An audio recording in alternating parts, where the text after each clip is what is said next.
로마서는 본문을 세 부분으로 나눌 수가 있습니다. 첫 번째 부분은 로마서 1장 18절부터 우리가 어제까지 살펴본 8장의 말씀입니다. 여기서는 하나님부터 의롭다 하심을 받았다는 그 필요성과 원리, 또 그것에 대한 결과에 대해서 주로 이야기를 나눴습니다. 두 번째 부분은 오늘 본문인 9장을 시작으로 해서 11장까지의 말씀입니다. 여기서는 하나님으로부터 선택받은 민족인 이스라엘 역사 가운데 나타난 하나님의 주권적인 구원 섭리를 통해서 이 신칭의는 이방인과 이스라엘 백성 모두에게 동일하게 적용이 된다는 내용을 주로 담고 있습니다.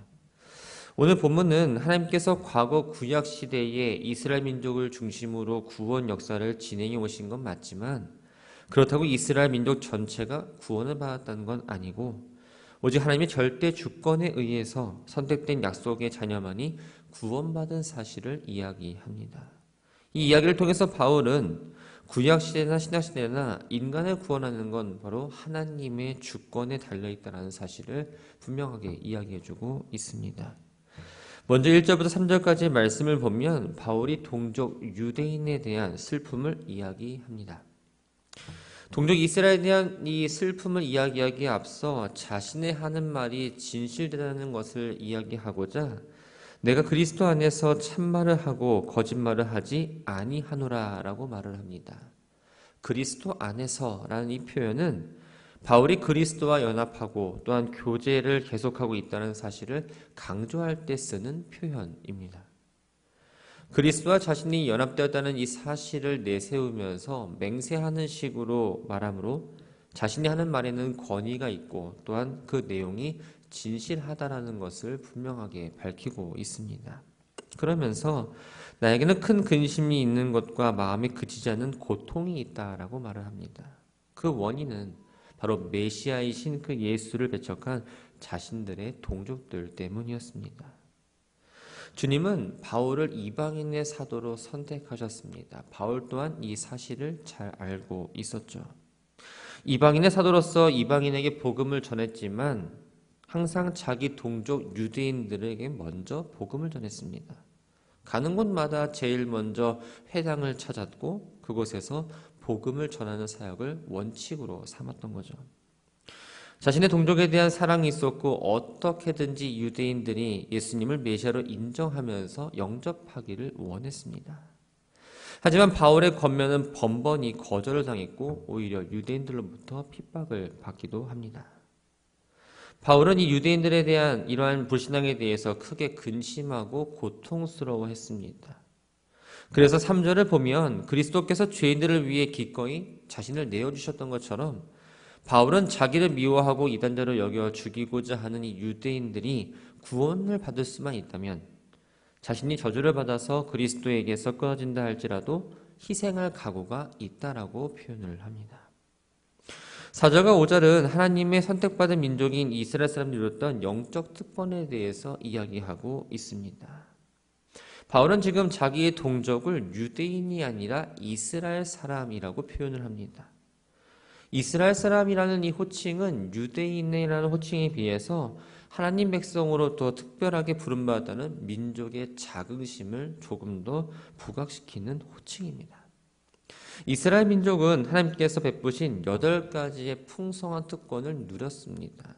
하나님의 양자됨, 또 영광, 언약들, 모세를 통해서 주신 율법, 예배와 약속들, 또 아브라함과 이삭과 야곱이라는 족장들이 그들의 조상이라는 것, 무엇보다도 인류의 구세주이신 그리스도 예수가 그들 가운데에서 나셨다는 겁니다.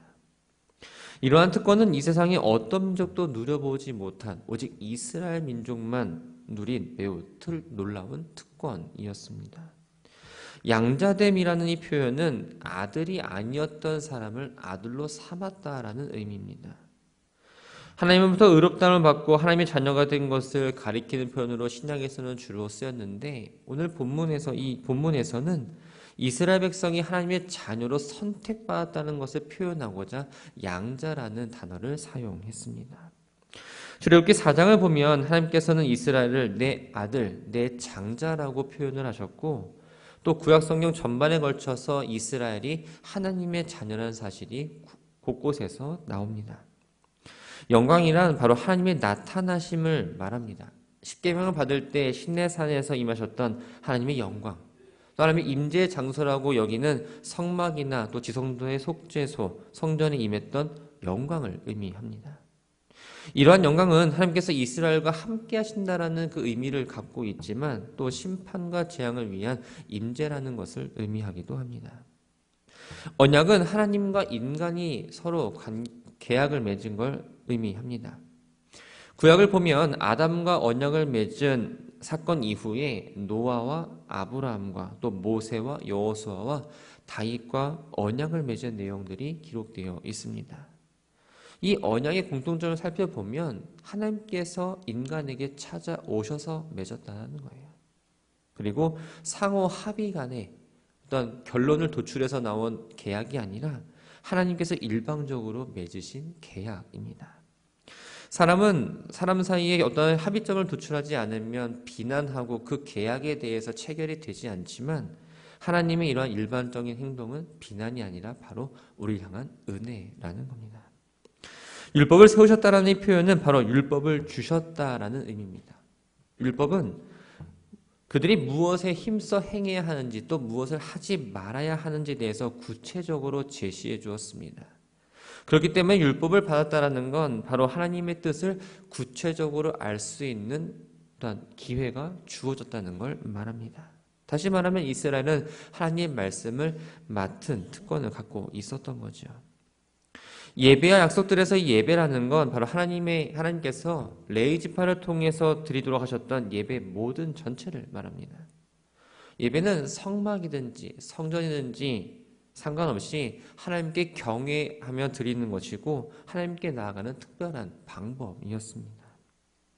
약속은 하나님께서 이스라엘에 대한 구원과 축복의 약속들을 말합니다. 그 중에서도 메시아에 관한 약속을 의미합니다. 하나님께서 구약의 여러 것을 통해서 메시아가 오신다는 사실을 예언해 주셨습니다. 유대인들의 시각에서 보면 죄인들인 이방인들은 하나님 면전에서 심판을 받을 때 자신들은 하나님 나라의 유업을 받는 것으로 여겼던 거죠. 조상들은 바로 아브라함, 이삭, 야곱이라는 대표적인 족장과 함께 이스라엘 역사 가운데의 최전성기 왕이라 말하는 이 다윗, 메시아를 예표하는 다윗을 말합니다. 이스라엘 사람들은 이러한 조상들의 유업을 물려받았고 또 아브라함, 또 이삭, 야곱의 하나님을 섬기는 자들로 특권을 갖고 있었습니다. 그들에게 있어서 마지막 특권인 그리스도가 그들에게 나셨다라는 건 지금까지 봐왔던 특권보다는 가장 영광스럽고 명예로운 특권입니다. 본문을 보면 바울은 하나님이 보내신 그리스도 예수를 하나님이라고 지금 표현하고 있습니다. 인간의 몸을 입고 이 땅에 오셨지만 이 본질은 만물에 계신 하나님이심을 밝힘으로써 예수야말로 세세토록 찬양받을 자격이 있다라는 사실을 보여줍니다. 세세토록 찬양받으실이라는 표현은 하나님의 이름에 대한 공경으로서 당대 유대 랍비들이 주로 사용하던 표현입니다. 바울은 이스라엘 사람의 자손으로 메시아 되신 예수님이 태어나심을 강조할 뿐만 아니라 그가 바로 하나님이라는 사실을 분명하게 선언하고 있습니다. 이렇게 선언함으로써 자신의 믿음을 표현하고 동시에 이 편지를 읽어보는 사람들도 이 사실을 확실히 믿도록 하기 위해서 진실로 그렇습니다라는 이 의미를 가진 아멘이라는 말을 지금 사용하고 있는 겁니다. 하나님의 베푸신 특권을 받은 이스라엘 민족은 이것들을 귀중히 여기고 그에 합당한 삶을 살아야 했습니다. 하나님이 유일하게 택하신 그 민족으로서 모범적인 삶을 살아야 했고 하나님 말씀에 순종하며 이방 나라에 대해서 제사장적 사명을 가지고 그들은 삶으로 나타내야 했습니다. 하지만 우리가 아는 것처럼 그들은 특권을 소유했지만 그 말씀대로 하나님의 뜻대로 합당하게 살지는 못했죠. 자신들이 받은 그 특권으로 인해서 오히려 교만해졌고 신앙도 점점 더 형식화되어 갔습니다. 결정적으로 하나님의 아들이신 그리스도께서 그들 가운데 나셨음에도 불구하고 예수를 알아보지 못했고 십자가에 못 박아 죽이를 행했던 겁니다. 바울은 육적으로나 영적으로나 이러한 놀라운 축복을 받았음에도 불구하고 유대인들이 그리스도를 믿지 않고 거부하는 것에 대해서 안타깝고 고통을 느꼈던 겁니다. 앞에서 유대인의 이 불신앙에서 언급한 바울의 말은 자칫 이스라엘에 대한 하나님의 계획과 약속이 파기된 것처럼 생각이 될 수도 있습니다. 하지만 바울은 6절에서 하나님 말씀이 폐하여진 것 같지 않다라고 말을 합니다. 왜냐하면 이스라엘에서 태어난 자가 모두 이스라엘이 아니라는 것 때문입니다. 이 앞에 이스라엘은 육적, 혈통적인 이스라엘을 말합니다. 또 뒤에 나오는 이스라엘은 육신의 이스라엘 사람 가운데에서 예수님을 메시아로 영접한 사람을 말합니다. 유대인들이 불신앙에 빠지고 예수님을 배척한 건 맞습니다. 하지만 모든 유대인들이 그랬던 건 아닙니다. 그리스도께서 오셨을 때 영접하기도 했고 예루살렘 교회를 통해서 많은 사람이 그리스도를 영접하기도 했습니다. 그렇기 때문에 하나님의 구원 계획이 이스라엘의 이런 불신앙을 통해서 실패로 돌아간 건 아니라는 겁니다. 바울은 7절부터 9절까지의 말씀을 통해서 아브라함의 씨 중에서 이삭에게만 난 사람이 참 이스라엘의 계보를 이었다는 사실과 또 10절부터 13절까지의 말씀을 통해서 이삭의 자녀 가운데 야곱이 그 택함을 받아서 계보를 이었다는 사실을 이야기함으로써 이스라엘에 대한 하나님의 언약이 유효하다는 사실에 대한 것을 확증하고 있습니다. 7절에 보면 아브라함의 씨가 다 그의 자녀가 아니라 오직 이삭으로부터 난 자라야 내 씨라 부리라 라고 말합니다. 이 말씀은 창세기 21장 12절의 말씀을 인용한 겁니다. 이삭이 젖을 뗄 때 아브라함은 계획 중 하갈이 낳은 그 아들 이스마엘을 쫓아낼 것인가 말 것인가에 대해서 고민하고 있었습니다. 그때에 하나님께서 아브라함에게 주신 말씀입니다. 하나님께서는 내 씨라 말씀하신 게 아니라 내 씨라 불리리라 라고 말씀하십니다. 여기서 불리다라는 표현 안에는 이름을 주다라는 의미가 있습니다. 히브리 사람들에게 이름은 단순히 무언가를 부르는 호칭으로만 머무르지 않습니다. 이 이름 안에는 인격이 있고 신분이 담겨 있고 또한 지위를 포함해서 그 사람의 모든 것들을 표현하는 단어입니다. 그렇기 때문에 내 씨로 불리라라는 이 표현은 아브라함의 후손으로서 신분을 갖게 될 뿐만 아니라 인격도 갖게 될 것이고 그 아브라함의 후손다운 역할을 하게 될 거라는 의미가 담겨 있는 거죠. 갈라디아서 4장 22절과 23절을 보면 바울은 이스마엘을 육체를 떠난 자라고 표현하고 있고 이삭은 약속을 따라 난 자라고 이야기하고 있습니다. 하나님께서 아브라함이 75세가 되던 때에 후손을 줄 거라고 약속을 했습니다.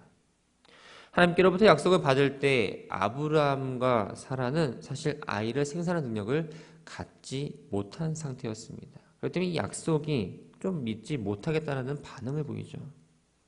그러나 약속의 때가 되었을 때 정말로 이삭이 태어났고 이 모든 것은 하나님의 은혜였습니다.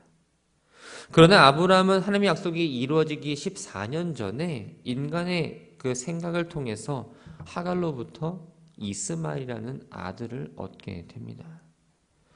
아들을 얻었지만 이스마엘은 하나님께서 선택한 자는 아니었습니다. 오직 하나님의 약속대로 성취된 그 이삭만이 아브라함의 계보를 이을 후계자였던 겁니다. 그렇기 때문에 오직 이삭에게서 난 그 자만이 참된 아브라함의 자손이라고 인정받을 수 있었던 거죠.